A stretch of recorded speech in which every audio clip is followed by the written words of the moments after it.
Federal High Court sitting in Port Harcourt has adjourned to February 17, 2024 for the adoption of all court processes in a suit filed by the Pro-Fubara River State House of Assembly members against the 27 Pro-Wike lawmakers. The Pro-Fubara lawmakers are challenging the status and legitimacy of the 27 other members of the State Assembly following their defection from the People's Democratic Party to the All Progressive Congress. During the hearing on Wednesday, counsel to Amehule and 14 others, Ferdinand Obe, informed the court that some filed processes were missing from the case file. He requested an adjournment to trace the documents, a request that was not opposed by the other parties.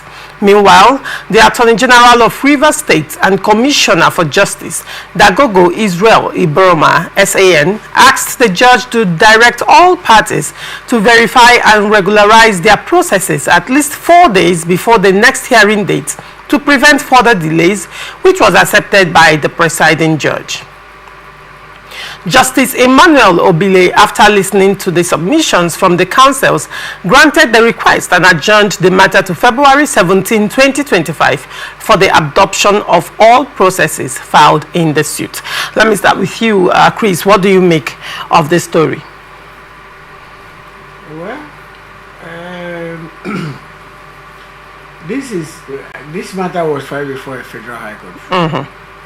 And we have said before now that issue related to the Rivers House Assembly, especially the legitimacy of members of the Assembly, can only be handled by a federal high court. Yes. And those on the side of the three lawmakers said no, that the River State High Court has jurisdiction to entertain such matter. And they have come back to realize or to be on the side of the law. They have taken the matter of defection of the 27 lawmakers to the Federal High Court for the court. That's a court that has jurisdiction to decide. But for me, it's time bad and may end up being an academic exercise. Why do you say that? Because the Supreme Court early this week adjourned a matter in the same subject matter to the 10th of February. Yes. To decide on the legitimacy of the members of the River State House or issues surrounding the defection of the 27 lawmakers. Now, if the Supreme Court goes ahead to give that judgment supersedes, may render this one as an academic exercise. Because, like I said before, the political crisis in River State is between the Assembly and the governor. And the assemblies, the 27 lawmakers, who have said that the governor has breached the constitution severally, are waiting for Supreme Court to give them legitimacy to enable them ask questions on how funds were spent without appropriation by the governor of Rivers State. So what I mean is, if the Supreme Court goes ahead to say that Martin Amehule remains the Speaker of Rivers House Assembly, the Assembly may go into the impeachment process against the governor, which the matter before the Federal High Court may not have any effect anymore. So that's the point I'm making. Right. Those who are advising the governor, this is what they would have advised the governor, is to approach the right court with the high jurisdiction to entertain the matter of defection. They relied on the River State High Court, and the court gave them order that as it stands cannot even stand the test of time. So the right thing they would have done is to approach the Federal High Court that has jurisdiction to say, oh, this person defected, please declare their seat vacant, because the suit before the Federal High Court is to declare the seat of the Assembly member as vacant. That's what they would have done. They went ahead. It started with Edison down to Okojombo, declared the seat of the 27 lawmakers vacant without any court order. And that's why we are into the political crisis in Rivers State. But may God help Rivers State so that we can come to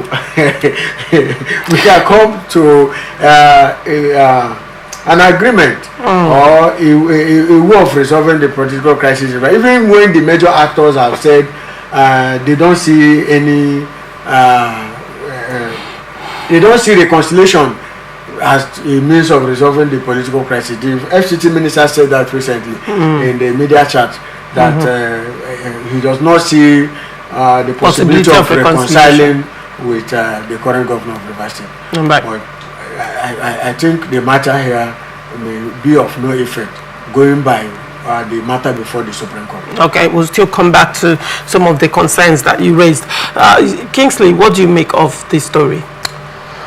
Well, I think that from what Krista just said, we can only say God help Rivers State, because engaging in ending a legal tussle as to whether the 27 lawmakers are still members of the assembly or not, or whether the governor has breached some sections of the constitution or not, all of this will boil down to the fact that development in Rivers State will be stalled. That's what it will boil down to. And I want to advise all those who are involved, even the judiciary and the judges and all, whatever step you are going to take in this matter, whether it is a Supreme Court or the State High Court or whatever court, whatever decision you are going to take, please let the people of Rivers State be put into consideration. The peace and advancement of Rivers State is very, very important.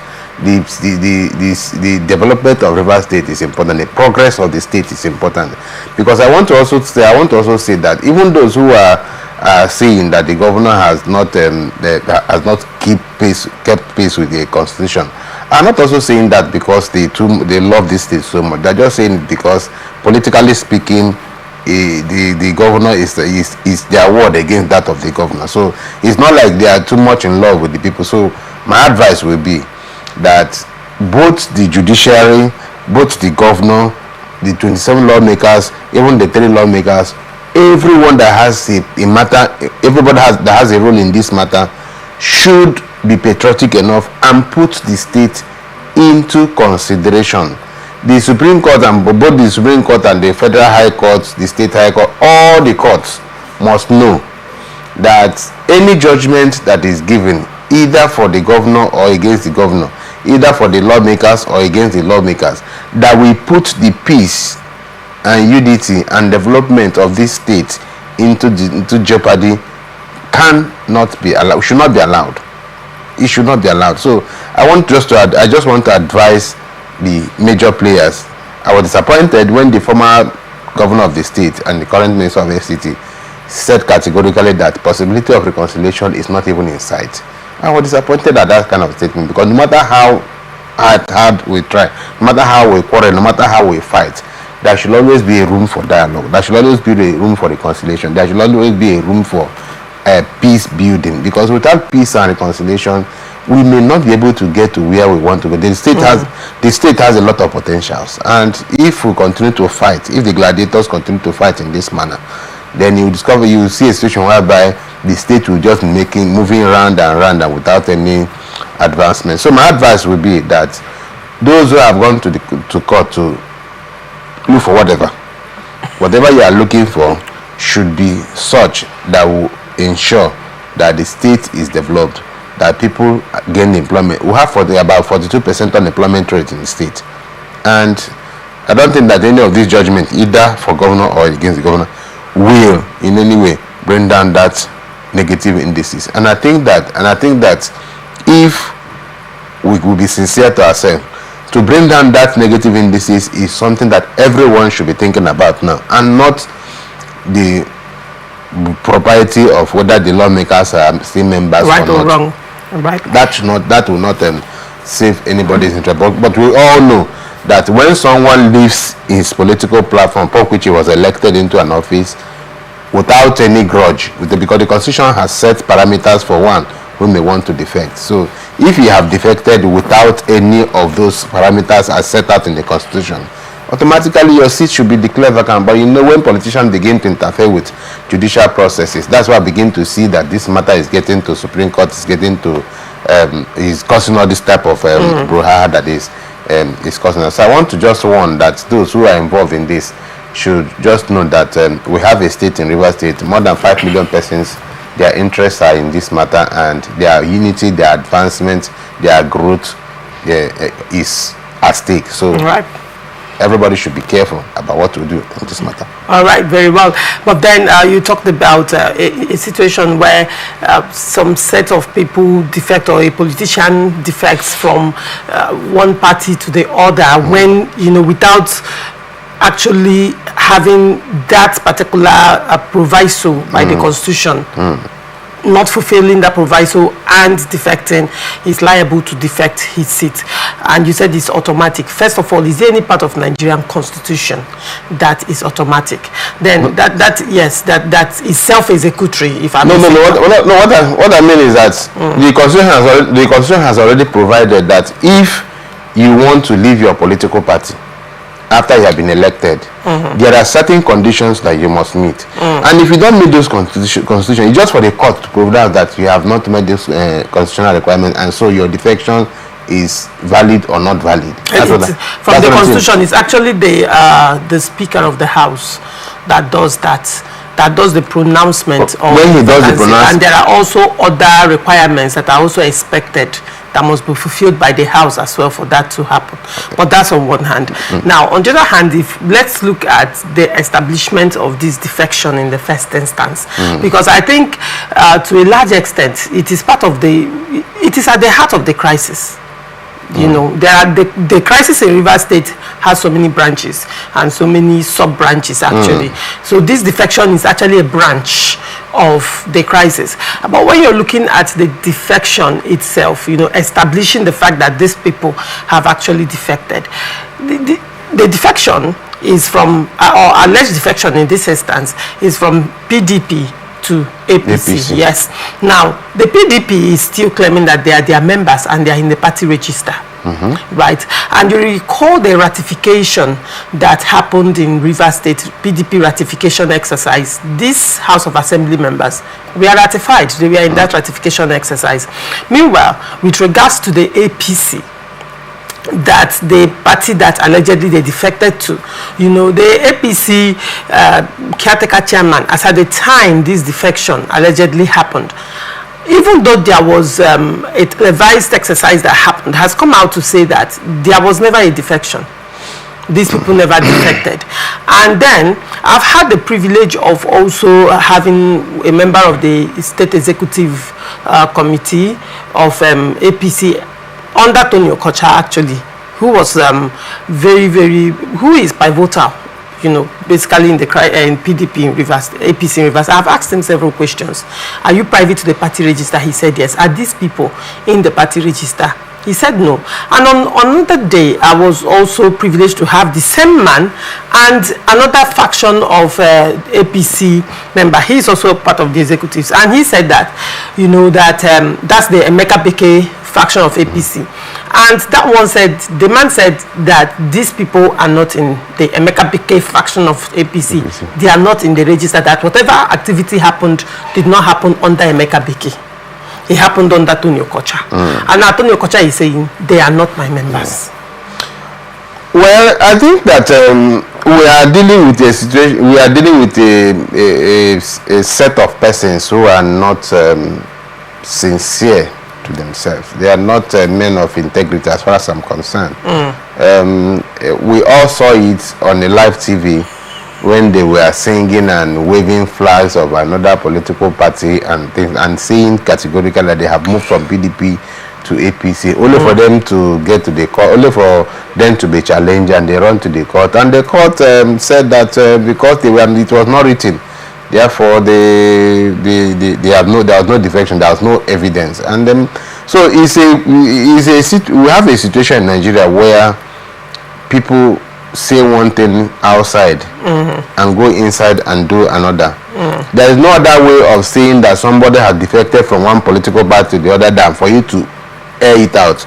As far as I'm concerned, even if you have written to your party to say that you have defected from political party A to political party B, if you have not said it with your mouth, majority of us Nigerians will not believe that you have defected. But a situation whereby we saw we heard youth from you, we saw you waving flags of another political party in the hallowed chamber of the assembly. I don't know what else can be described as defection. But you know, we have a political system where the politicians, we have a judicial system where politicians will always leak into the judicial system to look for loopholes from where they can take advantage of for their own selfish interests. These persons that are saying that they have not defected are saying so because the party in which they want to defect to is not yielding the grant for them to come in, because why they are coming into that party is also to take over the structure of such party. And so those who are in that party are saying, no, you cannot just come from nowhere and take over the structure. Therefore, we're not going to give you that soft landing. And that is why you are hearing something like, we have not defected or we have defected. Assuming APC under either Emeka Beke or Chief Tony Okocha allow this person free entrance, free registration, free acceptance and welcome party and what have you, we wouldn't be talking about all this in the when you say allowed free entry, on the other hand, you're also saying that, you know, there was a party that happened. No, what I mean by so free, what was that? What I mean by free, allowed them free entry is that normally when people defect from one political party to the other, they are welcomed into the new party and they are issued with membership card. You will be issued with membership card. Yes. Now, okay, very well. Now you're talking about, we are now coming down to the nitty-gritty of defection, according to political party constitution. Yes. Now the political party constitution, at least of the PDP, that I know, even the APC as well, you know, if you're defecting, you are expected to write to your ward chairman. You write to your ward and tell your ward that you are defecting. Then that later will be ratified. It has to be ratified. And when it is ratified, the party accepts the fact that you are leaving them. You have withdrawn your membership from the party. I can cite instances of politicians that have actually written, that followed that path. Do you understand? That followed that constitutional provision.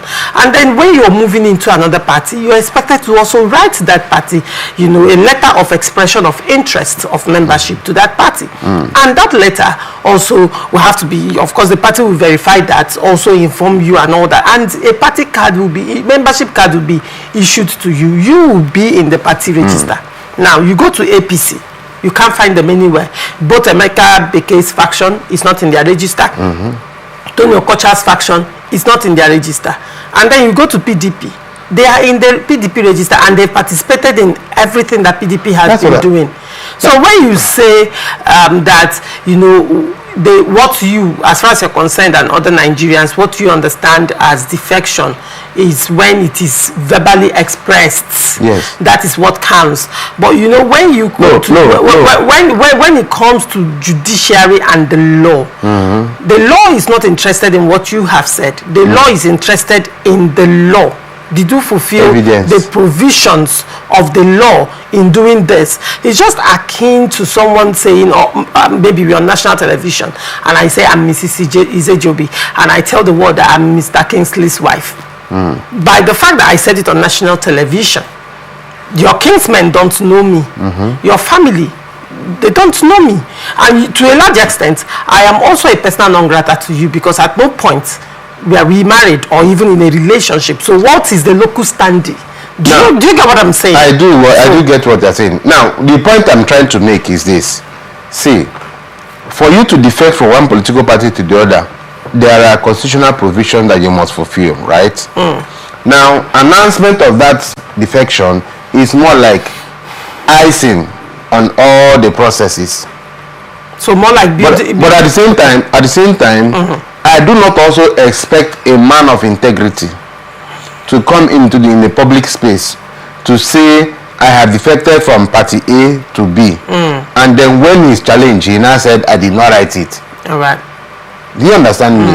So if you are saying, I am defecting, it means that any document that is presented to you saying that you have defected, you should just go ahead and put your pen on it and sign.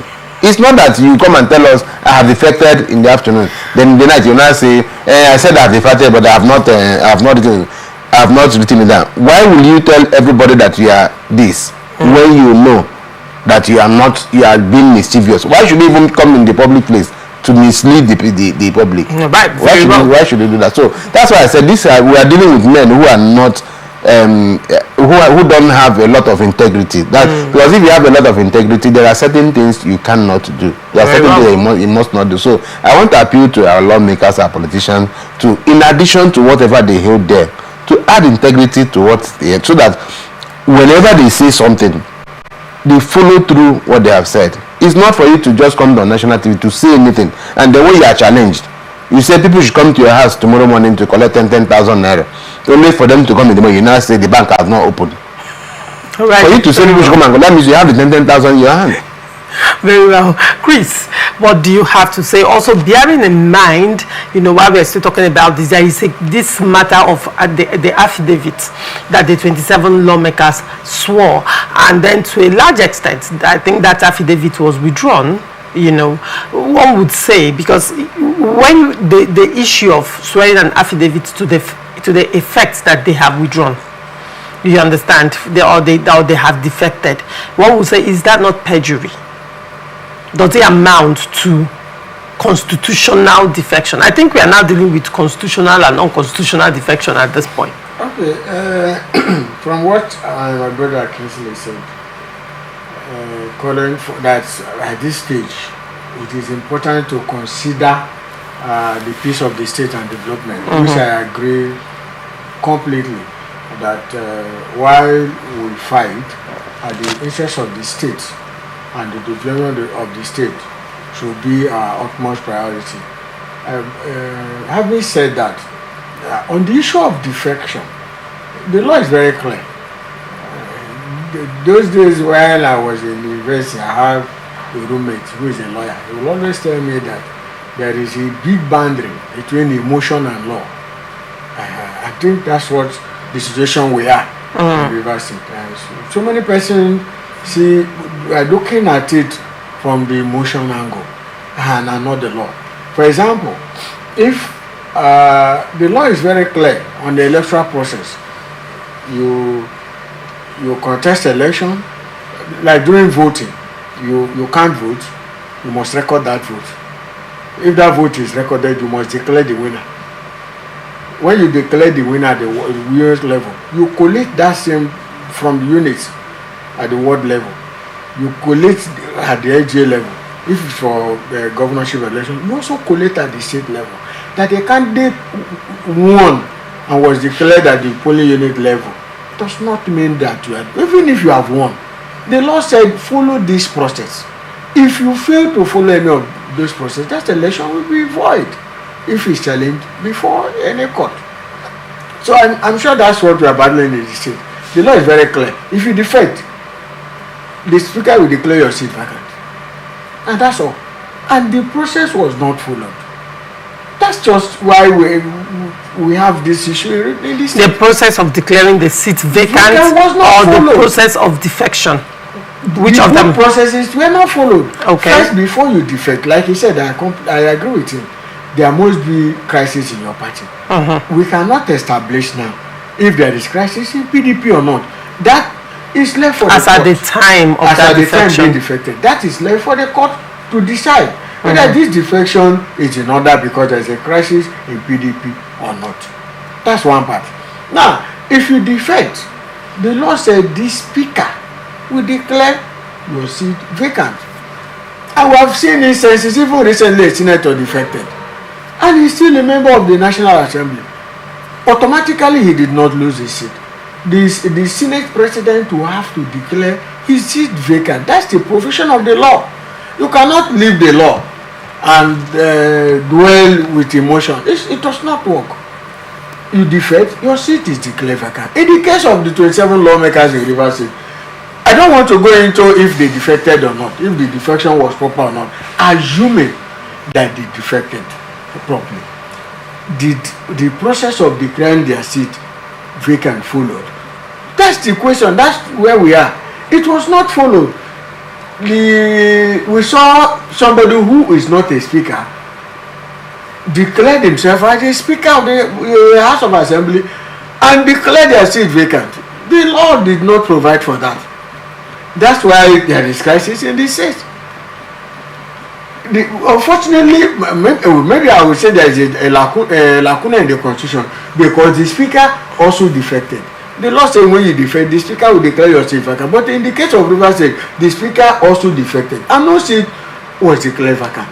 So all these things is left for the court to decide, and that was not followed. What we saw was 3 members of the assembly said they are now the members. They assumed the position of the court, they assumed the position of the assembly, and started operating as members of the Rivers House Assembly, which ought not to be,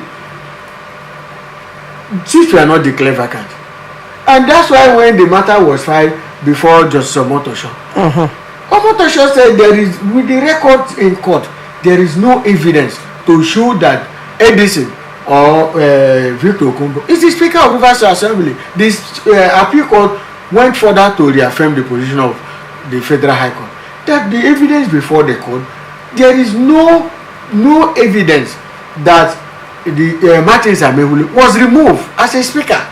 Before you become a speaker, you either impeach this. There has to be an impeachment. Or you declare the seat of the speaker vacant if you have the constitutional power to do so. And that matter is before the Supreme Court. That's why I said that let's not preempt the outcome of that matter. But that's where we are. My point is very clear. When these members defected, let's agree that they have defected. When they left the PDP to the APC, what the governor would have done, or the other members of the assembly would have done, is to approach the Federal High Court to say, these our colleagues have left our party, and the PDP would have also gone to court to say, they have left our party, please declare their seat vacant. It's only when that is done that you can now say they are no longer members of the assembly. None of this was done. And what we saw is somebody said he is now the speaker. And that's why we are in crisis in the state. All right, very well. And still talking about declaring of seats vacant and all that, you recall that sometime in December 2024, some House of Rep members defected. I think about 4 of them from Labour Party defected. And Labour Party, now their defection letter, by the way, was read on the floor of the House. And the leader of the House did not declare their seats vacant. However, Labour Party, now that gave them the platform, to the House of Rep, has now taken the matter to court, urging the court to declare their seats vacant. Now, the daughter of the former governor of, I think, the other state, Boris. Yes, the daughter Boris Swenu was also part of the persons that defected as well, and the party, I think she defected from either PDP to APC, and APC has taken her to court, urging the judiciary to declare her seats vacant as well. So to a large extent, that goes to show that there has to be processes that has to be followed to declare seats vacant. That was why I keep asking the question, can this declaration of seats, is it automatic? Like, is it self-executory? We need to understand that like, probably this judgment to a large extent will be a precedent, and it will set a lot of things in place. And on the other hand, River State crisis, just like Shehu Sani said, he said that it has defied every logic known to man. It has defied every political strategy one can think about. But my concern is, regardless of how this is going to play out, will this be an end to River State crisis? Even if this Supreme Court judgment comes now, because to a large extent everybody is expecting that the Supreme Court judgment will bring a semblance of peace, to River State. Will it be the end of this crisis, or is it going to open another chapter of the crisis? Of course, it's going to open another chapter, and it depends on the decision of the Supreme Court. Like I said, those on the side of the speaker, they are saying that the governor has breached the constitution for spending without appropriation. Now, that's an impeachable offense. There's no two ways about that. Now, if the Supreme Court rule that Martin Samewule remains the Speaker of the Rivers House Assembly, the Assembly will have to call the governor to explain. And of course, you know what that means. That's another chapter. Now, another legal tussle will start.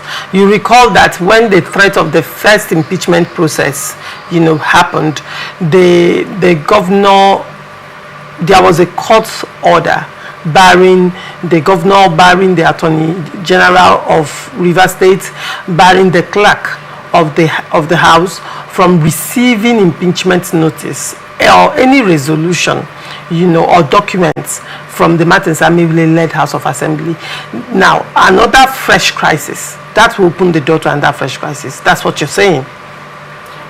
And then fresh litigations as well. You see, the other time in this show, we discussed about people not obeying court order.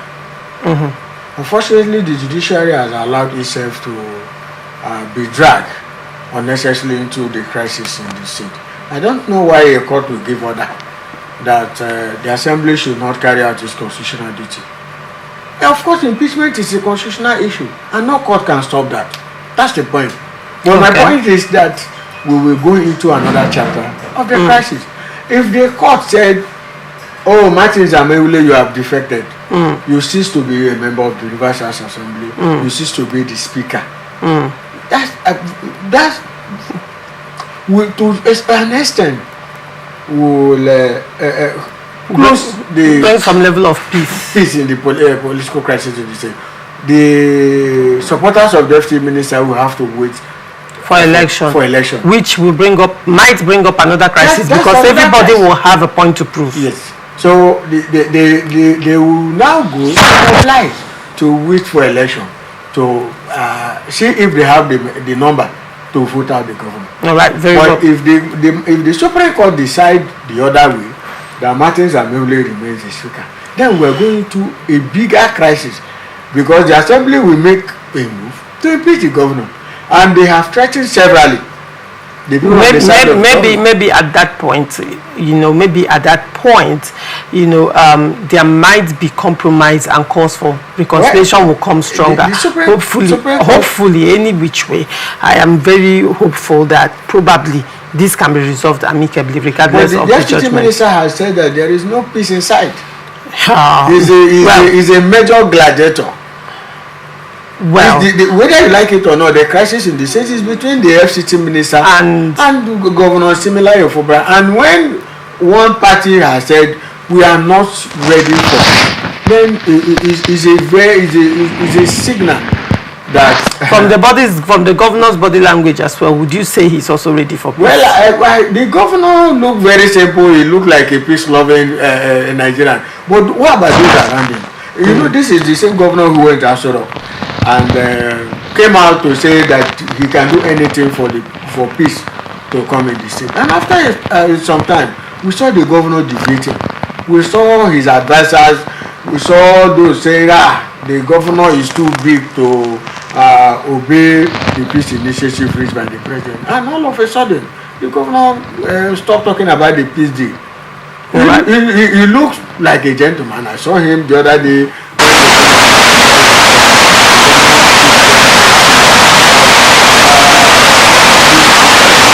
Recently has shown that the governor is not really a gentleman.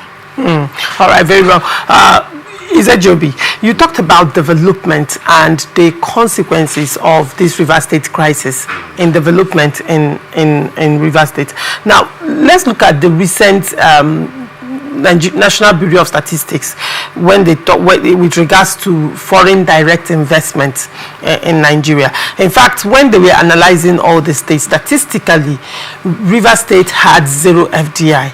Like there was no foreign direct investment. You've talked about employment being at, you said 42% in Rivers State. That's quite high. And then when you look at the fact that there has been no foreign direct investment, since the inception of the governor, probably because of this crisis. What do you think to a large extent? Because apparently, from all indications, it appears that we are still a long way ahead of peace and resolution in Rivers State.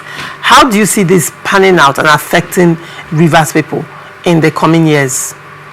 Well, if you have been in the airplane before, when it's going to be turbulence in mid-air, you will hear the captain, the pilot, telling everybody to please fasten your seatbelt because we are going to a turbulent period or part of the air. In Rivers State, I think that everyone in Rivers State right now should fasten their seatbelt because what we are going to be seeing in this coming will be something that does not look like what we bargained for. If the former governor has said that he doesn't see any possibility of reconciliation, and just like Chris has said, the governor looks gentle but he doesn't act gentle, it means that we have a long way to go actually, and it's more worrisome. In fact, we are beginning to see the effect of this crisis. If the National Bureau of Statistics can come out with an information saying that within the last 1 year or thereabouts that foreign direct investment have not come into this state, that lays credence to the fact that unemployment rates in Rivers State can only be going higher. And when you have a good number of people who are not gainfully employed, what you are going to get is that you are going to have more criminals, you are going to have more armed robbers, crime will increase. Is crime not actually increasing in Rivers State? That's what I'm saying now. Is there any day that we don't hear of either murder or armed robbery? No, I think that what is happening is that a lot of these things are not well reported. They are not fully reported, and I think that. You think underreported? Yes, they are not being properly reported. Okay. They are being underreported. So and I think that the reason is that sometimes some of our colleagues are very maybe sympathetic to the governor and things like that. But that aside, 2-3 years ago, if you go on the internet, Google to be precise, and you type in Rivers State.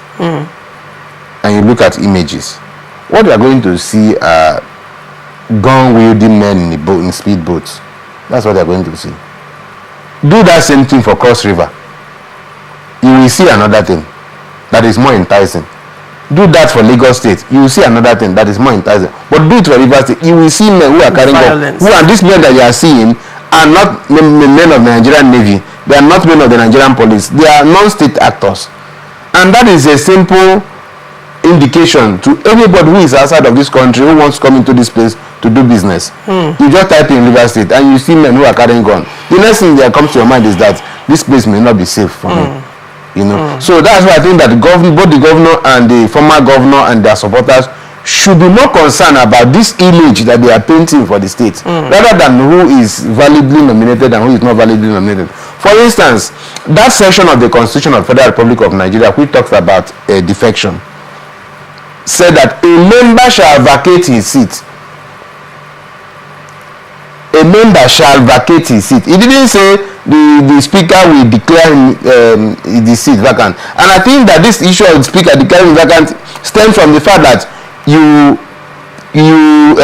defect from your political party without due process, and because the speaker knows that you are breaching the law, he now uses his power to declare your seat vacant. But I believe you go and look at section 68 of the Federal Republic of the 1999 Constitution, state that the member shall vacate his seat. So it's an obligation that since I am no longer interested in working with PDP, under whose platform that I became a member of the House of Assembly, the people who sponsored my membership in the State Assembly, since I'm no longer interested in working with them, I shall vacate my seat and go back and to recontest that seat under my new political party. But what happens these days is that these lawmakers will defect, they will not vacate their seat, and then because they are defecting from their own political party into the ruling party, which is in the interest of the ruling party, the speakers and the Senate president or the Speaker of Assembly will refuse to declare these seats vacant. It boils down to what I said before when I talked about having men of integrity in our political space. If you have men of integrity in our political space, you shall vacate your seat. That's what that section, Nigerian 1999 Constitution, section 68 of 1999. You quoted a part of the section. Yes. You quoted a part. There is also a part of that section that says that the speaker shall declare. No, hold on. The seat has to be declared vacant. The speaker shall declare. Now, part of that provision, INEC has to be written. INEC has to be aware. The speaker will write to INEC, not the member. The speaker will write to the INEC. In fact, the part of the constitutional provision is that the speaker himself shall read the letter of defection on the floor of the House. Now, there are processes to that vacation, right?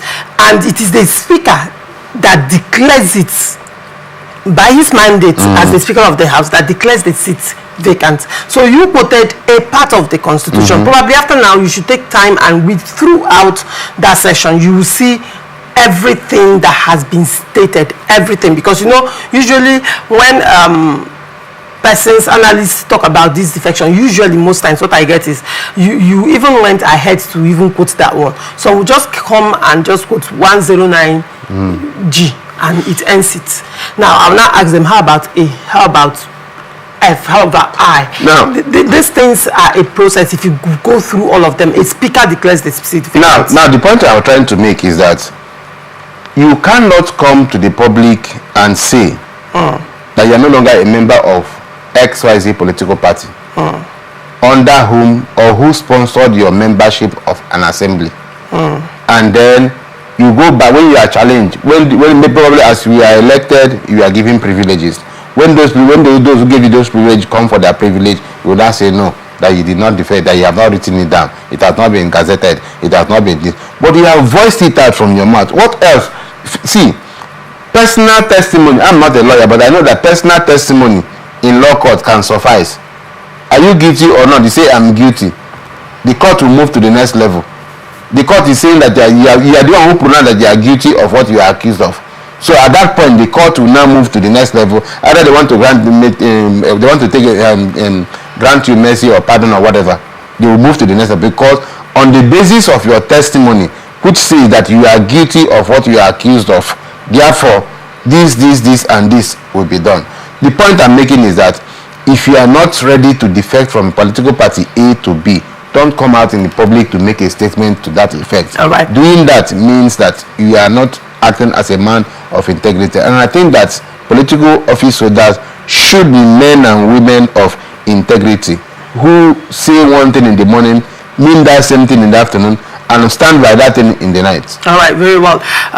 You did deviate to that, but we finished that side of the conversation. We are now looking at the effect of this whole crisis in Rivers State on governance in Rivers State. And Chris, I'll come to you at this point. Now, Joby, when he was talking, spoke about, you know, the effect when you search Rivers State on Google, what you get, you know, pictorial disturbing pictures that you see with regards to the images of the news coming out of Rivers State, and when you compare that to what you get from Lagos State, states like Enugu State, Ebonyi State and others. Now, he has talked about unemployment at 42%, and I've raised the question or the concern of National Bureau of Statistics with regards to Rivers State not having any FDI in the past 1 year. And I want to ask you a question. Now, he also talked about what could be the reason for this FDI, you know, at an all-time zero. Right. Now, he said that part of the things would be investors do not have the trust, the lack of security because of what is happening in Rivers State. And he talked about increased insecurity and crime in Rivers State. Now, I am looking at the angle of Rivers State not having a budget and what it will do to investors, or how it might, you know, to a large extent scare investors from coming in.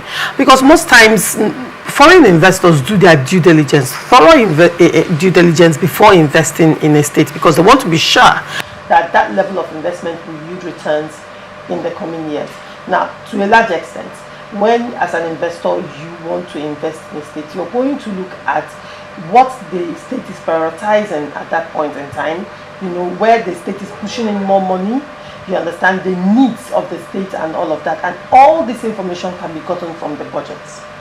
When you look at the federal government budget, for example, you can tell where the interest of the federal government or what the federal government considers a priority, what it is. And that might, either dissuade or further encourage investors to come in, depending on the sector that is booming in the eyes of the federal government.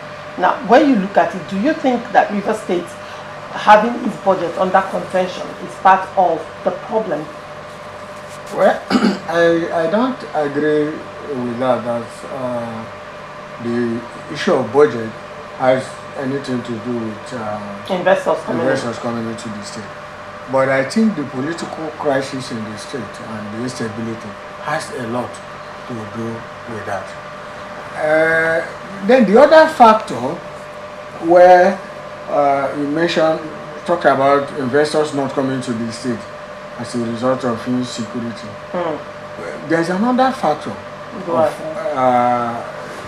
a deliberate move to continue to keep the Niger Delta underdeveloped. Deliberate move by? Will I say the past leaders of the country or a section of the country who want to keep development away from Niger Delta, so they continue to manipulate the people of the Niger Delta. That is good to a large extent to what he said in the internet. If you go to the internet, you see that pictures from Lagos, you see cities, you see fine places. Once it's not just Rivers State. Once you type Niger Delta, it's the same thing. You see arm-wielding men who are not the army or the police, militants wielding gun on the internet. That's the representation what Rivers State look like in the internet. So it has to do with deliberate move to keep development away from Niger Delta. For instance, investors don't come to Rivers State, but the federal government has continued to maintain oil, the drilling of oil in the Niger Delta. So how come the development, the issue of development is not affecting the drilling of oil in the Niger Delta? You see a situation where companies in the Niger Delta are moving to Lagos. You see where the port in Rivers State is not working, the one in Delta is not working, but the one in Lagos is overcrowded. There is no space. People are crying that they don't have access to the road because of traffic from the Apapa port and all that. So I see it as an attempt to keep development in one part of the country and deny the other parts of the country development.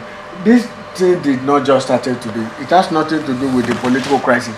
This is not the only state where we have political crisis. In Lagos, we have political crisis, even if it's not the same with what we have in Rivers State. But it has nothing to do with that. It's the issue of development, the issue of unemployment is because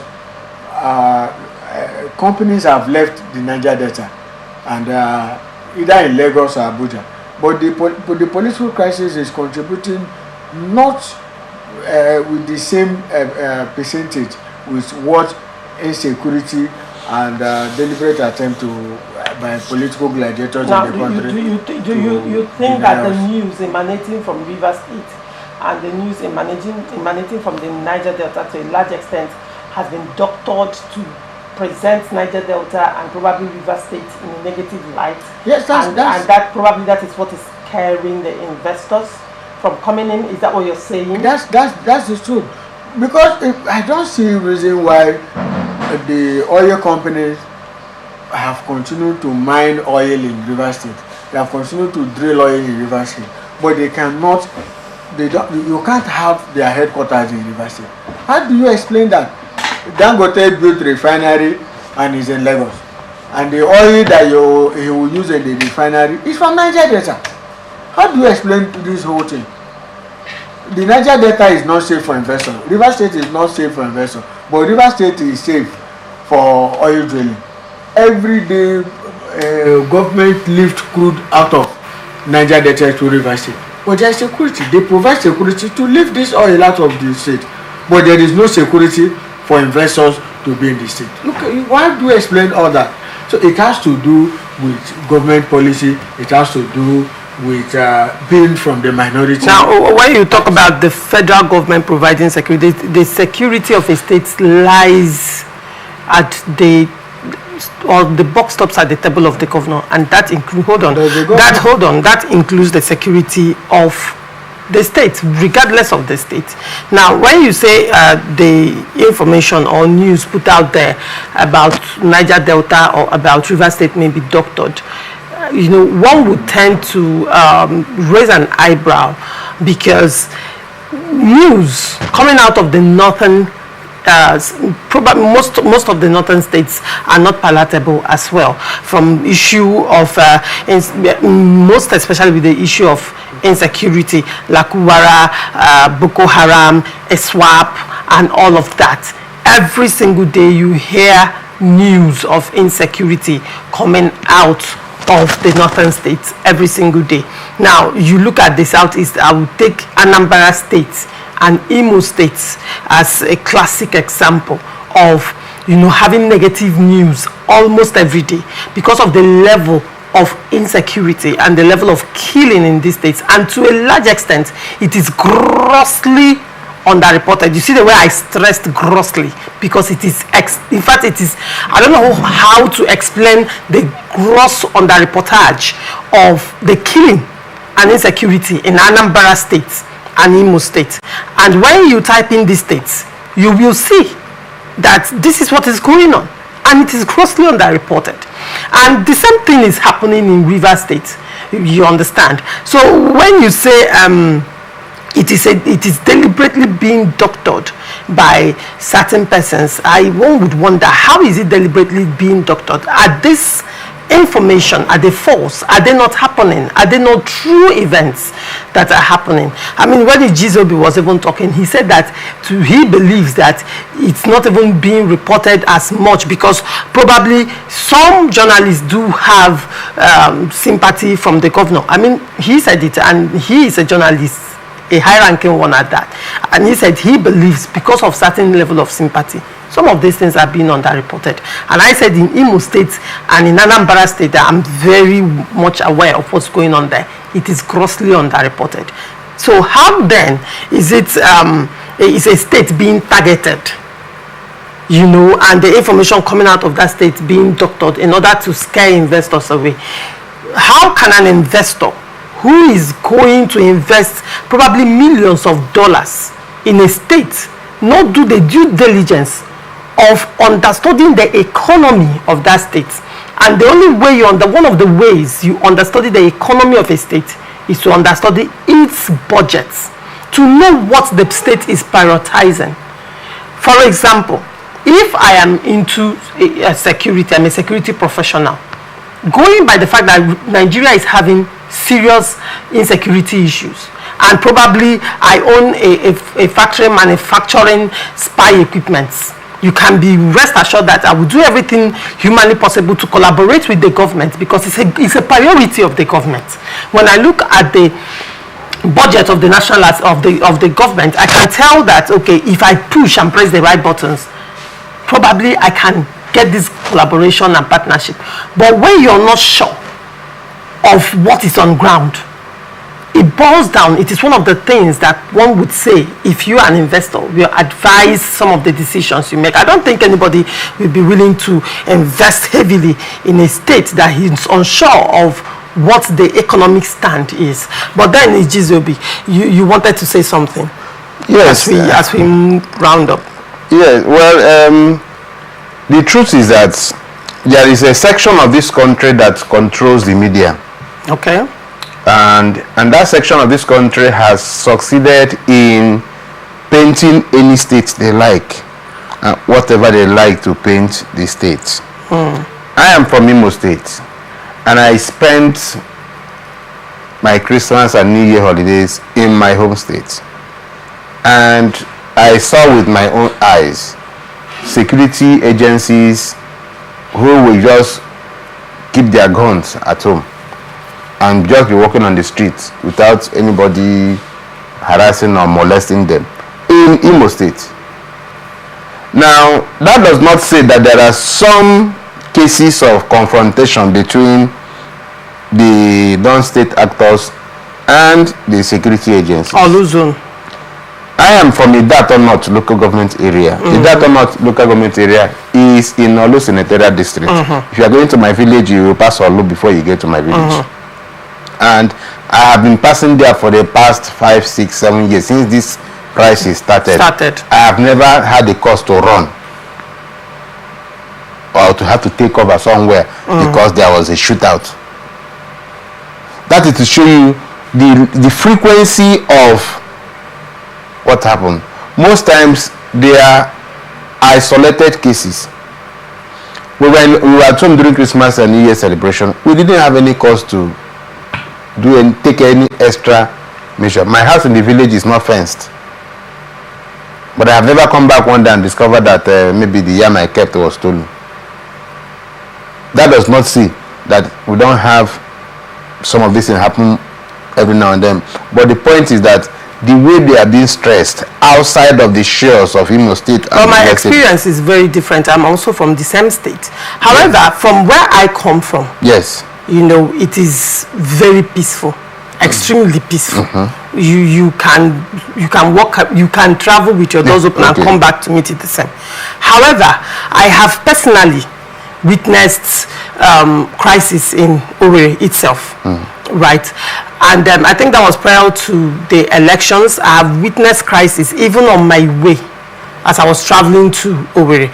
Another time when I was also going to Olo, I went to Olo actually for a burial, and they had to settle Umoma people, and they had to settle Ebubago.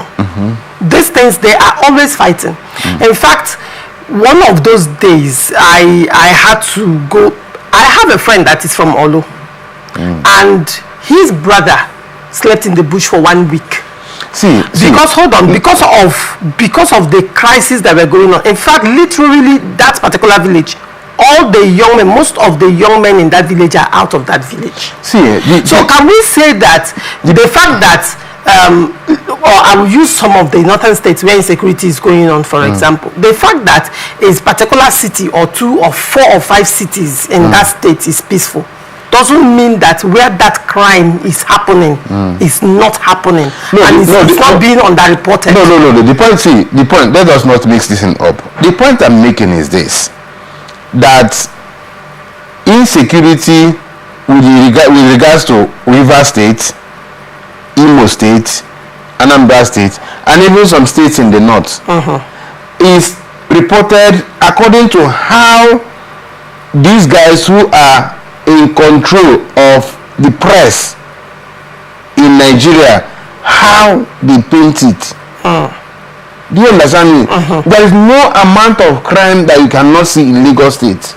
But when you talk about states that are safe in Nigeria, Lagos is not mentioned. Do you understand me? So that's why I said there are people who are in charge of this press who control these things. It is what you put out there that people will believe. It is not what you don't have to go to Kaduna State to go and look for Lakarawa people before you know whether they exist or not. If the media say they exist, the only thing you can do as a human being is to take caution. And as an investor, when you hear that there are militants in Rivers State, there are non-state actors working in Imo State, it's only common that as a human being you will say, instead of me to put my investment in this place, let me put it in another. So you feel this is actually intentional? So it's pure. It's an intentional act. There is no amount there is no amount of crime that you will not see in Lagos State. But when cities that are not safe in Nigeria are mentioned, Lagos State is not being called. If you talk about criminality, talk about whatever you want to think about, it's found in Lagos. But if you are talking about states that are not safe in Nigeria, Lagos will not be mentioned. Do you understand me? Yes, I do. So that's why I said that's why we will say that there is a deliberate act, there is a deliberate conspiracy against some of these states, especially those states that have potential to become something bigger in this country. So and unfortunately also for us, some of our people also contribute to it. Like what you are saying. I am not saying that crime don't happen in Imo State. I'm not saying that there is no killing going on. What I'm saying is that if you move out of Imo State and you are in Abuja, you'll be hearing that there is killing in Imo State. There is killing in Olo. From Olo to my hometown is about 1 hour drive, and it would cost like 4,000 naira to travel from Olo to my. So they are not close. But from mine to Olo is actually less than 30 minutes. So I'm actually closer to Olo than. So, but when you hear Olo, you will think that when you go to Olo every morning we will be running, people will be killed. No. And that's why I think that our colleagues our colleague journalists should be conscious about how they report these things, because at the end of the day, it has a ripple effect on all of us. But this reportage false. Yes. So they kill. No, I'm not saying they are false. What I'm saying is that the frequency and the level of exaggeration. How is it being exaggerated? Now, when you say, for instance, you hear something like in the southeast every Monday there is sit-at-home. If you go to Olumenta on Monday, people are moving around. If you go to on Monday, people are moving around. This sit-at-home you're talking about can happen maybe in my village. And even that my village is skeletal, because people don't go to market, but you see people in their farms, you see people in their houses. You see people, I can move from my house to my cousin's house, my auntie's house. Within. Yes. Now how about the people flying the highway? That's what I'm telling you. I say these people flying the highway don't do that in the villages. The highways that pass through, for instance, if you are traveling from Owerri to, you are going to Anambra State, you are going to pass Akokwa, that road, for instance, you don't want to apply that route. But if you divert from that road into Akokwa city, into rural cities, in villages, and you will see people moving around. And then if you come to Olo, Menta, you will see people moving around. If you come to Owerri, you see people moving around. I have traveled from here to my village on a Monday. From here to your village on Monday? Yes. Then how come I have not been able to do that? Because you believe that if you travel, there are bad boys on the street who are going to not on the streets, on the road, on the highway. On the highway.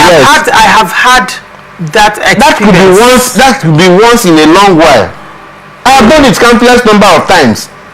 President Muhammadu Buhari, former president of Nigeria, came to Imo State on the model commissioner project. I was there. You called him President Muhammadu Buhari? Yes, and as we are moving on the street, you will see human beings. President Muhammadu Buhari, not President Muhammadu Buhari. Yes. The president of the federal, the commander-in-chief of the armed forces. He came to commission a project in a particular place. You are talking of the commander-in-chief of the armed forces. That's where I'm coming. Okay. We came to commission a project in a particular place, and there are roads, there are communities adjoining that place where he came to commission that project. The point I'm making is that in cities in southeastern part of Nigeria, in major cities, this sit-at-home thing doesn't hold force the way it used to be. But this thing happens in villages where they are fanatical about it. Where there seems to be absence of government agencies. Where you say where these people have strongholds. I don't want to call it stronghold. I want to call it. No, that's the thing. When you when you don't say things as they are, let me tell you, is it Joby? When things are not said as they are, the import of the sufferings of people in these places are being pushed away and not prioritized. No, however, when things are being said the way they are, that to a large extent, at that point you're being the voice of the voiceless, of the people that do not have the platform that you have. You tell the government that this is what it is, and the government should sit up and do the right thing. These people have strongholds in certain places. Don't say I don't want to use that word. That is what is going on. Wait. They have it. So why was Governor Uzodinma begging these people to lay down arms during the internment of one of the APC, I think the woman leader that was murdered? During the interment, why did the governor have to come out to plead? Was that also an under-reportage, or was that what exactly didn't happen? Criminals would always want to exert their authority in any place where there is less presence of government. Criminals will always take charge of any open space and begin to dominate that area. That is what is happening. Where you have the presence of government, the criminals tend to shift further a bit. So why can't the government extend their presence? So now, as we are talking today, the Nigerian police force, the Nigerian military, I don't think have what it takes to cover up all the ungoverned spaces in Nigeria. But then these people contribute to governance. No, but that is not. They contribute to the governance. Their contribution to a large extent pays the salaries of the same people that do not have what it takes to protect their lives. That is the topic for another day. We are talking about the insecurity and why I feel it's actually on the report. The point I'm trying to make to you is this: that there is insecurity in Nigeria. There is insecurity in River State. There is insecurity in everywhere.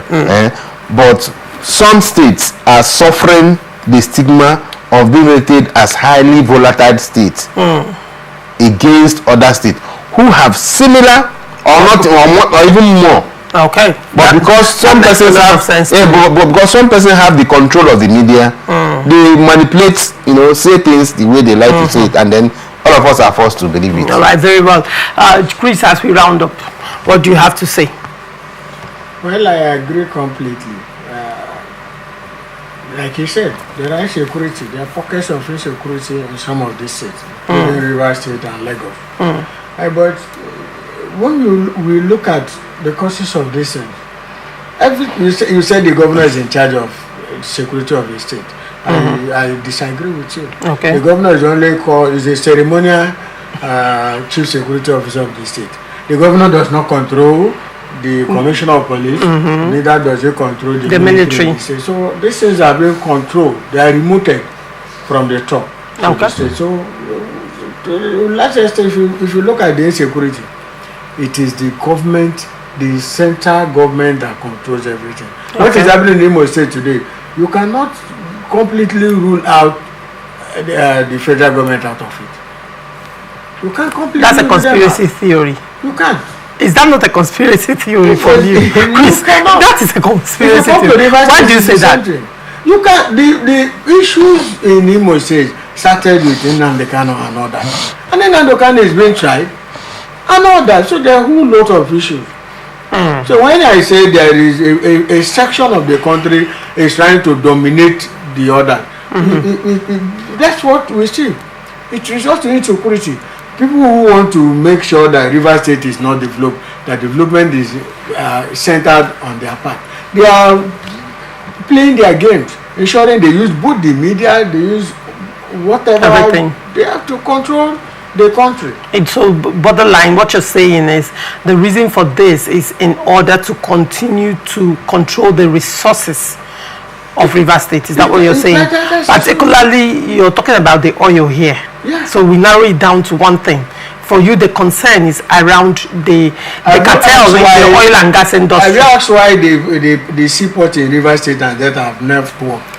In Lagos, you see the level of traffic. So that question is a very good one, but I don't think we have much time to delve. I would have actually loved us to delve into that port.